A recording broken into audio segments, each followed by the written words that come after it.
actually being successful or like moving out of our mom's basement or whatever, we put so much energy and time into the presentation of not looking like that's the situation instead of putting the energy and time into actually finding a solution to that issue. And so at that point, it was like, okay, I've been putting a lot of time and effort trying to pretend things are good instead of actually trying to find solutions. And then that's when I started to do everything I needed to do to try to make money and just really, when I say embrace, it's not necessarily like accept it for what it is. It's almost like, okay, this is real.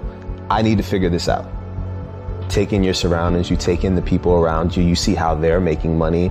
And I just didn't like begging people for money. And so I respected the guys that were like figuring out hustles, right? And so, for instance, there was a Amoco right down the street from me. And so I would go there and I would wash windshields and make money, just try to save up enough money to just be in a motel for the night. And I mean like the nastiest motel, but for me, it was just taking in my environment, seeing how other people hustled, how I can do it better.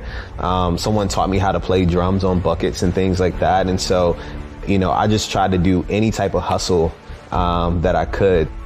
I just started to learn how others were moving and kind of adapted throughout. For me, it's opening your mind and opening yourself to people. I think a lot of people, they are ignorant. They are like rejecting change. Travel, get out of your comfort zone, meet people from all different types of backgrounds. If you want to build a product or service or company that you want to build at scale, and your friends are only the homies that you've been hanging out with since, you know, middle school, probably should meet some more people, get to know them, travel the world, you know, and even if you don't have the resources to travel, the internet, learn about different cultures, learn about different people. You're at that computer, you tell me what you want to do. I tell you, this is how you search. This is how you find those resources. Now you got to actually go and learn. You have to be able to show people that there's other options. And that's what Spreading Seeds is all about. Showing people that they can actually do something different. There's one thing being homeless, but there's another thing having everything taken away from you.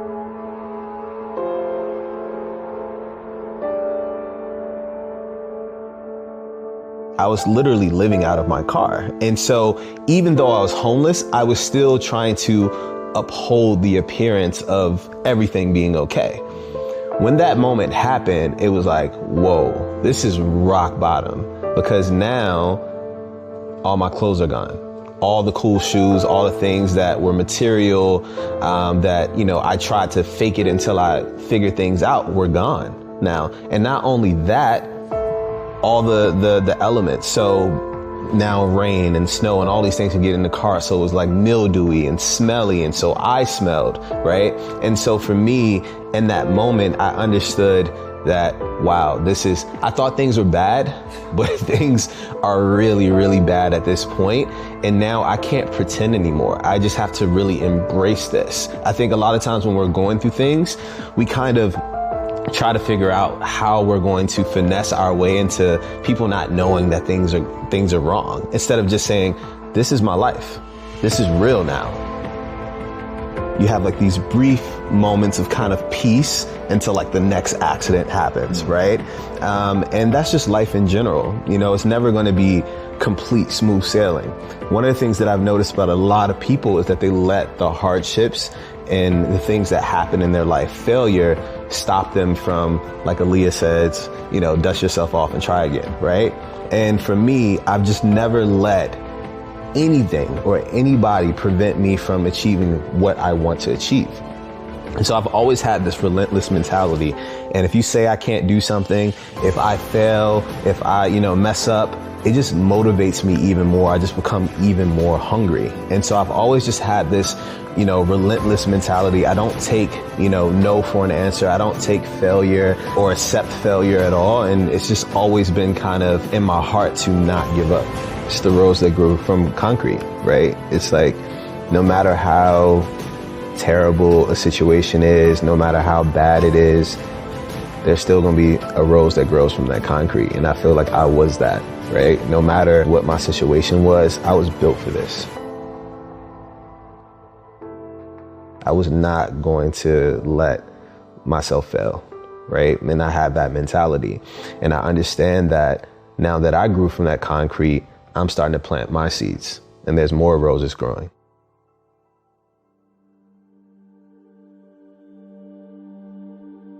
What's so special about the internet now is really anything you want to do, you can learn. Like if you want to learn how to code, if you want to be a developer, you want to build software, you want to build apps, you can literally go on YouTube and learn how to code.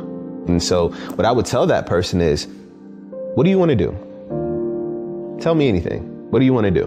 Right? Now, there's resources and there's things online that can help you build yourself into whatever that is. So I think that kid, at the end of the day, he has to have that kind of just, I got to make this happen, right? Here's the thing. No one can teach you that. At the end of the day, man, you really got to want it. You got to really want it. And I think the problem is now with social media. Before, when I was growing up, I didn't see all these examples of people having cool cars or doing cool all the time, like, right? And now with social media, I don't care if you're in like, you know, in the middle of nowhere, you can log on to Instagram and see just this whole world of experiences and things. The problem is, it's like, oh, well, these people have it, so I should be able to have it. And it's just like, man, you don't see the work that goes behind this, man. I started my first marketing job at 14. I'm 10 years into entrepreneurship. It wasn't until the past few years where I started really getting recognition for it, right? And so people don't see all that it takes to even get to that point, and that's the problem. And so they think it's supposed to be this overnight thing. Goes, oh, I started an LLC, give me money. Right. No, that's not how it works. This is a marathon. This is not a sprint, right? You never know when that moment is going to happen in your life where you find that passion or you figure it out. The fun part is just trying a bunch of stuff. Like when you get to a point where you can just try a bunch of stuff, it's like, hey, sit down, make a list. I'm interested in all these different things, right? Okay, I'm interested in these top 5 things. Now, how can I do something that not only am I passionate about with one of these top 5 things, but also make at least enough money to just get by? A lot of times the thing that's stopping us from being the person that we truly want to be is ourselves. It's usually ourselves. And I think being able to identify mental health, depression, anxiety, all these things that we're dealing with, and say that we want to make a change and we humble ourselves to want to make that change is one of the biggest barriers that one can break through. I'm going to launch a much more successful business when I do launch it. And it's because I took the time to learn. And I just think that people are in such a rush to have something, especially money. Money is like, oh, I got to get more money. But it's like, if you launch something that's piss poor, even at a point where I had accomplished so many things, I almost did it, right? We're not perfect. I'm not perfect. You know, I still fuck up all the time, man. Earlier today, like came here at the wrong time, right? So we mess up constantly, but it's identifying that and saying, wait, let me take a step back and let me do this the right way. I am inspired by helping people. If I can make money too, damn, that's cool too, right? But the thing that really gets me out of bed right now is my ability to help people. I don't need any more money. I don't need any more material things. You know as well as I know that gets old, right?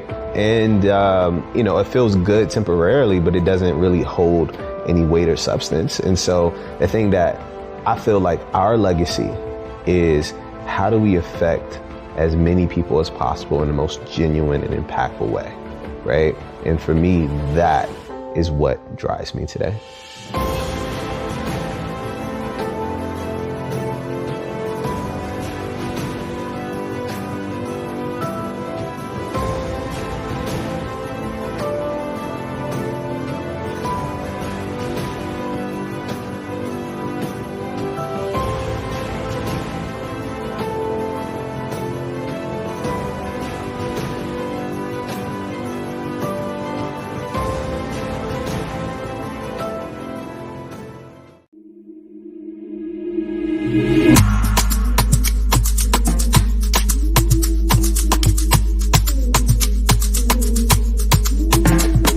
up guys, how are you doing today? It's Taye Aino here again. Most of you who watch my channel know I have the Made in Africa series where I feature a lot of African entrepreneurs who are creating amazing companies all across the continent. Today, I got the rare opportunity of sitting down with Dr. Kennedy Okonkwo, who started from nothing and has been able to build a successful real estate company in Nigeria. The first time I came across him was in 2018, and it was when I saw him on the cover of Forbes Africa. And since then, I was always wondering, when will I get an opportunity to sit down with somebody like this? And finally, I got that opportunity. It took me 3 years to meet up with him. So definitely watch this video from beginning to end. There's a lot of insightful tips to learn from him sharing his story. I also have another video where I followed him around and got to experience what a day in the life of a billionaire is like. That is also dropping soon. So subscribe and stay tuned. So let's jump right in. Beside me is Dr. Kennedy Okonkwo, and today he's going to be sharing his story with us about how he started and how he got to where he currently is. Thank you very much, Taye. How are you doing? Thanks for sparing some time to come on this show with us today. Thank you, Taye. How did all of this start? You see, I'm one of those who has turned my pains into a passion. I'm one of those who believe that everything you have is valid. I grew up on the streets of Alagomeji, played table tennis at Roe Park, played football at one place in Akume Street that we call Club, attended Lady Lac Primary School, went on to Mobolaji Bankantoni High School, went on to University of Ibadan and came out. I worked in a few telecom environments, worked in a human resource outsourcing company, went on to work as strategy advisor to the CEO of an oil and gas company, and then I started on this journey. What's important in the pain that I felt was that in my family, I'm the first to become a graduate. I'm the first that you say passed his WAEC, and so I have believed that education is the bedrock of everything. So being the first to do those things in a family of 8, I was the 5th child. A life-changing event happened in our lives. I lost my father in 1993, and when I lost my father, if you take that away from my age, I was barely 15 years when I lost him. I had not finished secondary school, so I needed to go live with friends and family, But before then, we were living in a shop in Ikeja, while school for me was just by Sabo on the mainland, so Sabo Yaba area, just by the Sabo market. So you can imagine the journey time I have to journey from Ikeja back there. So when my dad died, something strange happened. The landlord got a court order because we were staying in a store. The landlord got a court order to evict the family. Wow. So where we found as home was no longer home to us. And so it began to dawn on me that so finally it has happened. Dad is no more. Mom can't keep paying the bills. And here we were under Ikeja Bridge. And so it was a life-changing moment for me, because realizing that everything has crashed before my very own eyes. So I could wake up in the morning and realize that when you wake up in the morning, the buses were beginning to hum and you needed to take your shower very early. Otherwise, you go the whole day without a shower. And so it began to dawn on me when I went to the University of Ibadan, privileged to get a cousin who took me in, paid my way through school. My cousin paid it from university to my master's. And so it dawned on me that the perception of who I am and who I should be is shaped by the roof over my head. So the ambition of the young man who lives under the Ikeja Bridge is different. If you give that young man a roof over his head, he begins to see himself as the Jeff Bezos of the world. He begins to see himself as the Alikos of the world. He begins to see himself as the Kennedy Okonkwo of Africa and the world at large. So until you have a roof, a proper roof over your head, your ambition is limited. And so that's what has transformed me and transformed my journey.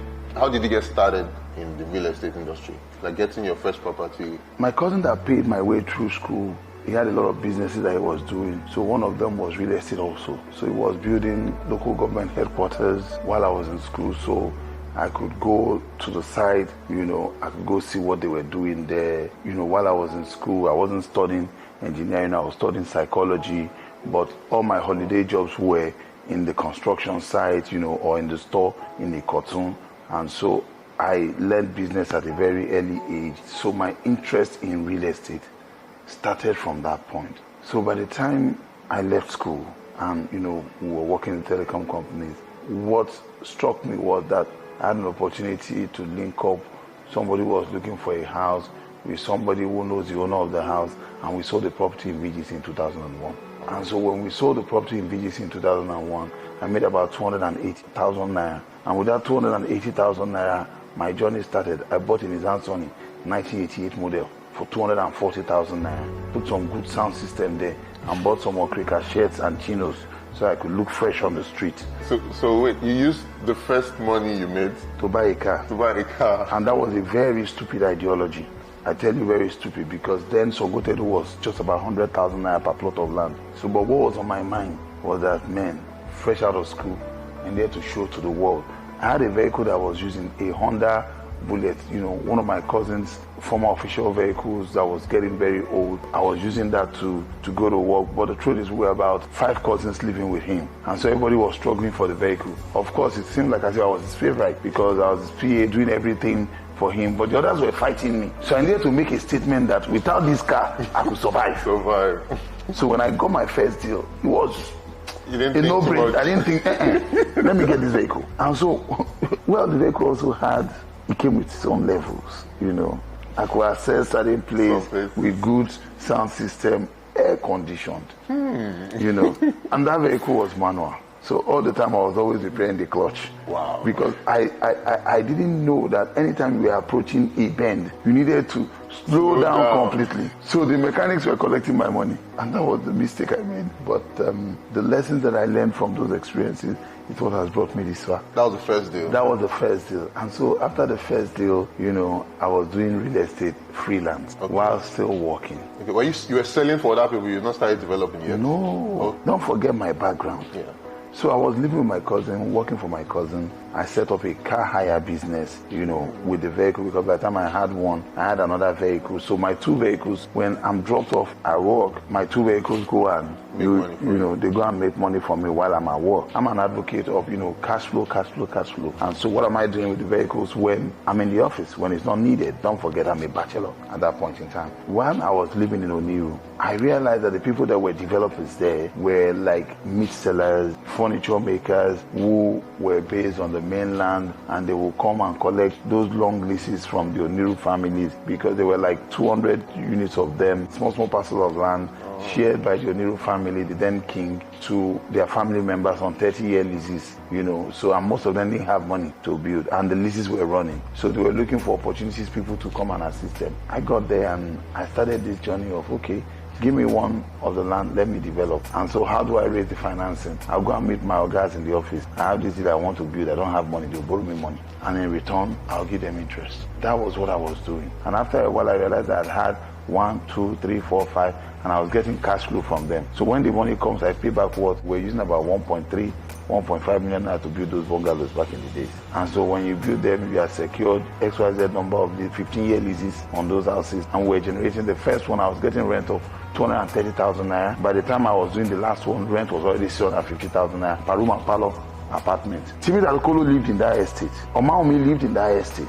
Waji also stayed in that estate. So a lot of people you see today, we all started our journey from Oniru. Wow. So we developed the first one, we rented it out, and we'll get 3 room and parlor self-contained for ourselves, and then the owners of property will take the 4th room and parlor self-contained. So it was a build, operate, and transfer. Oh, okay. So I was going to hold the lease for 15 years. So after 15 years, the house will revert back to the owner. We started that build, operate, and transfer business about 2004, and gradually by about 2007, 2008, I had done a substantial number. Mind you, real estate was part-time for me. I still had my paid employment. I still had my car hire business. Wow. I had my small telecom business. Just one house. I had gone ahead to build many. And the cash flow from those houses guaranteed me that first and foremost, I will never be poor again. Because just imagine where you are getting from about 220, 230 times 3, you started getting 550 times 3, 1,650, 1,650,000. Mind you, my salary where I was working, when I started was 68,000. When I left Excel, my salary was 84,000. So you can imagine what I was getting in cash flow. I'm one of those people they will call GQ men. Well-dressed, looking slim, not now that I have potbellies, So you could see that I could go to work, keep my head down in the office, but then my ambition outside of work was much more bigger. How old were you at this time? This thing we were discussing about 16 years ago. As a matter of fact, the last of those leases expires this month. Since that time? Since that time.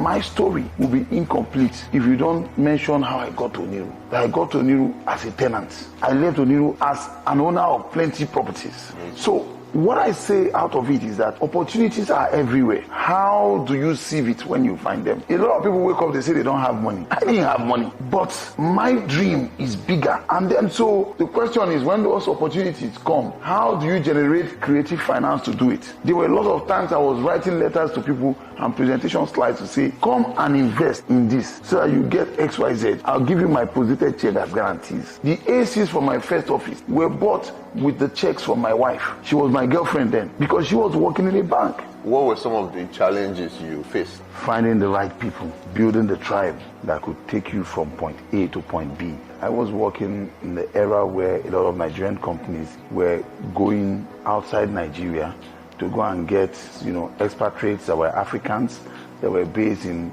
different places. It was the norm and the craze then for the banks. And funny enough, many of those companies, those banks that had those expatriates, Indians and the rest of them, many of them still went down. And the reason is, do not forget the people that built the company for you. Because you see a lot of people tell you that, no, this person cannot take you this person cannot take you this. What you have failed to do is to train them that their brain can work at the same capacity as your vision is. Because if you don't believe in them, the people you bring in will never believe in your organization. So over time you realize that people don't have the right manpower. You have people who you bring in, they have started to steal. You have somebody who will change the organizational culture.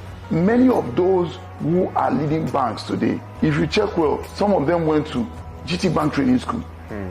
In the real estate industry, where is the training school that churns out top-notch people that can head real estate companies in Nigeria? Have you not asked yourself how many real estate companies you knew 10 years ago are still there today? When we clocked 10 years, I was close to rolling out the drums to start celebrating everywhere because it was unbelievable for me that small companies we registered in 2007 is still here today and striving. Because go back, look at the big real estate companies we have in Nigeria, even those quoted on the floor of the stock exchange, how many of them still exist? The smaller you are in real estate, the more profitable you become. When you grow capacity, your earnings per naira become significantly reduced because you lose efficiency. I never knew that. Did you at any time during your journey live outside the country? The better part I was always been here, but I go out, there was the time I was bringing 4-6 parts from the UK. There was the time I was bringing Hughes and Curtis shirts and selling in Nigeria. There was the time I was bringing cars from the US. And you've been into... I've been into so many things. So many businesses. I've done trucking, I've done logistics, a bit of transportation. I've done all sorts. But why did you decide to build in Africa? I started this journey in Africa. The money I'm investing is the money I made in Africa in Nigeria. So I'm one of those who believe that the biggest mistakes we keep making is that believing that the money from donor agencies can fix Africa. No. A lot of Africans believe that those donor agencies owe us a lot, that we've used the sweat of Africans to go and build Europe and the rest of them. Yeah. But then don't forget, the people that connive with them to deprive Africa are also Africans. So even when those donor money comes, many times I don't want to tell you how it goes. It goes into private pockets. But what I challenge everybody to do today is that we can build a better Africa with the resources, with Africans doing it. Because if you look at the US and every part of the world that you find, a top person has an African blood in them. So if only people can start thinking, how do we make Africa better? How do we solve the problem of Africa with the African brains that we have, with the wealth that we can generate from Africa? The problems of Africa, you look at it properly, housing. How do you solve housing? And I've gone there and I'm dissecting it in my own way and I'm solving. But I believe so much that I can't solve it alone because the parties to solve housing are many. The government institutions, the individuals, the organizations who are into construction. So everybody has to come together. Government needs to realize that, we can give land at a very subsidized rate so that the developer can go and build at a very subsidized rate. So he can also sell to people at a reduced cost. Because when government gives the land to their cronies, the land never gets to the developer. So the developer ends up buying it at a very expensive price from the speculators. But who owns the land? Government owns that. So we'll keep dancing in circle. But if only we do the right thing. Because that man will sell the property, go and invest it in Europe. But if that land comes to developer builds the houses, he sells it, he reinvests it back, and it becomes a circle of growth for everybody. Do you feel that's one of the major solutions to like the housing problem in Nigeria? A lot of it. When you have challenges in a particular industry, government will come and say they are subsidizing. Government has been subsidizing the oil, right? Yeah. Are they subsidizing housing? So there are things that government can do. Building materials are very expensive. Yes, you want to encourage people to come and commence production here. Don't forget, we also do not have power. What are the basic necessities for survival? Maslow's hierarchy of needs: food, clothing, shelter. So we need to bother about it. We need to bother about the materials that they use for construction. What are the things that government needs to do to ensure that those materials come at a very reduced rate so that people can go for the best quality? I was talking to my friend who produces toilets and WCs. He said that the cost of producing in Nigeria is very, very high. So he has shut up his production line that produces toilets and WCs in Nigeria. Wow. And the reason is simple. If he produces, the one that is imported from China will come way cheaper. And then people do not believe that the one they are producing will be good quality. So a lot of Nigerians will go, okay, buy the WC that has big branded name. So indirectly, the cost of importing that is that there's a huge demand for forex. It tells on our economy. Just the same way government is seeing the airline industry or the aviation industry as being in an emergency. They need to understand that the housing sector is an emergency itself. And so we must do things to encourage those who are into the housing sector. So I make a lot of videos about real estate in Nigeria. People always say houses in Lagos are overpriced as compared to a lot of, like if you go to South Africa or if you go to some other places in Africa or even other places in the world. There's this thing they always say too usually about the design of the housing. It's like the same design is just been replicated, like everybody is doing the same design. First, on the price of houses, the cost of financing is cheaper in South Africa than the cost of financing in Nigeria. So you can't compare them. When you get single-digit financing in South Africa, in Nigeria, the cost of financing, the one they call mortgage, is nearly 20%. If you want to take a construction loan from any bank today in Nigeria, the loans will be coming at 24%. Wow.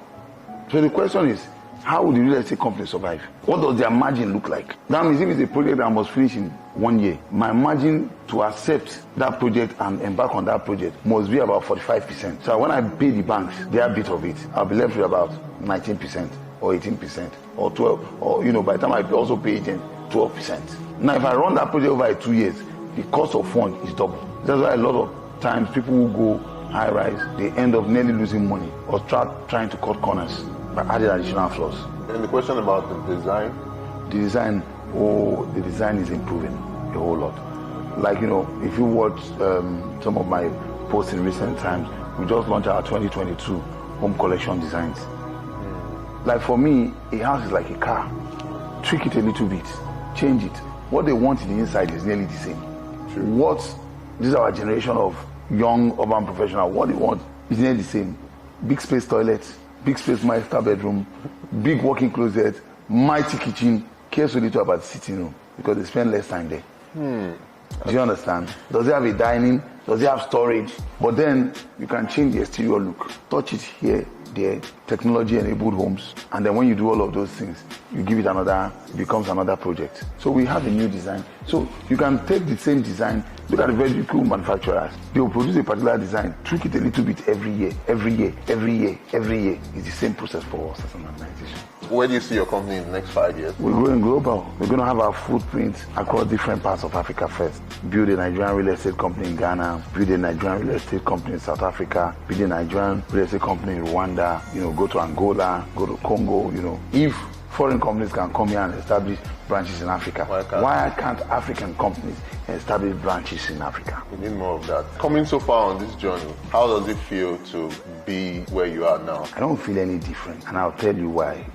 I always believe that as far as you stay hungry, stay foolish, stay humble, you are going to succeed. So I don't see myself that I've come this far, that I've done so much incredibly, because the most important thing in all of it is impact. What impact have you made with those people who are members of your tribe? When I look back today, nearly 50 to 60% of my staff own properties. It gives me joy. Each time I look at maybe the way the economy is going, the drop drop in the price of the naira and the inflation, I ask myself, are you sure that I will not just dollarize everything and move forward? At least we are okay. But I'm reminded of the fact that we have built a tribe of people who believe that as far as this company is doing well, they will continue to do well in life. And their families are successful because they are successful, because the organization is thriving. I'm consistently reminded of the fact that we need to keep doing better. We need to be more efficient so that we can keep bringing more people up the property ladder, growing the GDP of Nigeria,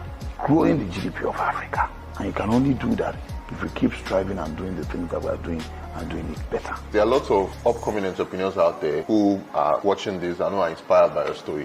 What's your advice to them? My advice to every entrepreneur out there is that procrastination is the killer of dreams. Anything you ought to do today, never you procrastinate. Do it now. Because when God gives you a vision, He didn't give you alone. He gave like 2,000 people. And so you'll be so shocked at what you are planning for and you fail to execute early. You wake up one day and realize that, isn't this person stole my idea? They didn't steal your idea. It is God's idea. But when He gave it to you, you were slow in executing. So remember this always.